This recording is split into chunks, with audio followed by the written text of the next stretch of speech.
Turabaramukije amahoro y'Imana bwoko bw'Imana aho muri hose kw'isi yose nzima, reka icyubahiro cyose kirushize kuba ic'Imana ituzigama ku munsi. Ndumva ata bindi bintu ndokubwira atari ugushima Imana. Reka dusangire ino zaburi y'ijana na cumi n'umunani. Irimwo amajambo meza cane aduhamagarira gushima. Umurongo wa mbere haravuga hati, izaburi y'ijana na cumi n'umunani duhereye ku murongo wa mbere haravuga hati, nimushime Uhoraho yuko ari mwiza, kuko imbabazi ziwe zamaho ibihe bidashira. Abisirayeli nibavuge bati imbabazi ziwe zamaho ibihe bidashira. Ab'inzu ya Aroni nibavuge bati imbabazi ziwe zamaho ibihe bidashira. Abubaha Uhoraho nibavuge bati imbabazi ziwe zamaho ibihe bidashira. Abubaha Uhoraho nibavuge bati imbabazi ziwe zamaho ibihe bidashira. Hamwe nari mu mubabaro nambaje Uhoraho. Uhoraho aranyitaba, anshira ahantu hagutse. Uhoraho ari mu ruhande rwanje, sinzotinya.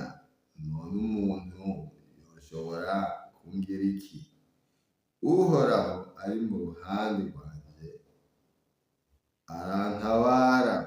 Nico gituma nzokwibonera abanyanka, kugira Uhoraho ubuhungiro kuri n'ikimazi kuruta kwizigira abantu.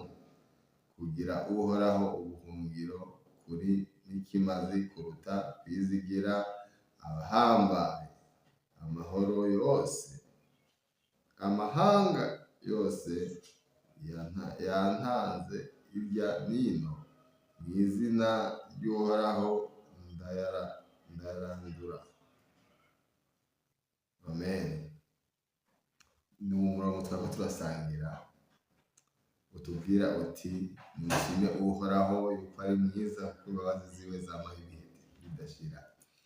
Aho uri hose ndumva woshima Uhoraho, kuko imbabazi ziwe zamaho ibihe bidashira. Ivyo ugenda ucamwo vyose ntihagire ikintu na kimwe cokubuza gushima Uhoraho, kuko imbabazi ziwe zamaho ibihe bidashira.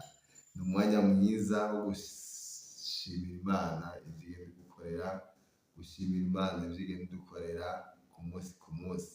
Reka icubahiro cose kirushize kuba ic'Imana igenda ituzigama. Icyubahiro cyose kirushize kuba ic'Imana igenda ikugirira neza. Mugire umugisha aho muri. Imana irushirize kubita, Imana irushirize kubagirira neza, Imana irushirize kubarabagiza.